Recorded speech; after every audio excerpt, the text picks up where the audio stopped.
అబ్బా, 500 రూపాయలు తగ్గినాయి. పిల్లకి రేపు ఎగ్జామ్ ఫీజు ఆఖరి డేట్.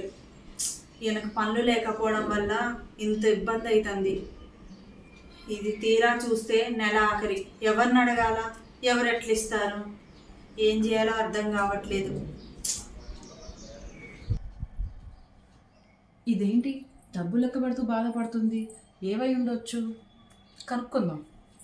శ్రవంతి, ఏం చేస్తున్నావే? రావే షెక్కు, రా కూర్చో.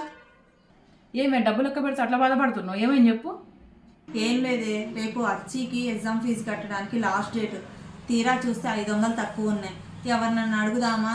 నెల ఆఖరి. ఎవరెందుకు ఇస్తారు చెప్పు నువ్వు. సరే కూర్చో, మంచినీళ్ళు తీసుకొస్తా. ఆ డబ్బులైతే నాకు, నువ్వైతే నీళ్ళు తీసుకురాపో, నేను లెక్క పెడతా.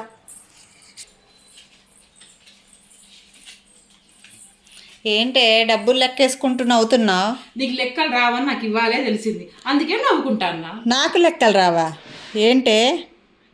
అంతే మరి, నీకు లెక్కలు రావని నాకు ఇవ్వాలే అర్థమైంది. చిన్నప్పటి నుంచి ఏమో అనుకున్నా, నువ్వు నిజంగానే మొద్దువి. నేను మొద్దునేంటే? కాకపోతే మరేంటి, ఇవి లెక్క పెట్టి ఎన్ని ఉన్నాయో? 2000 ఉన్నాయి. నేను నీకు ఇందాక ఇచ్చినప్పుడు 1500గా ఉన్నాయి. అందుకే చెప్పిన మొద్దని, నీకు చిన్నప్పటి నుంచే లెక్కలు రావు అని. నువ్వు సరిగా లెక్క పెట్టలే.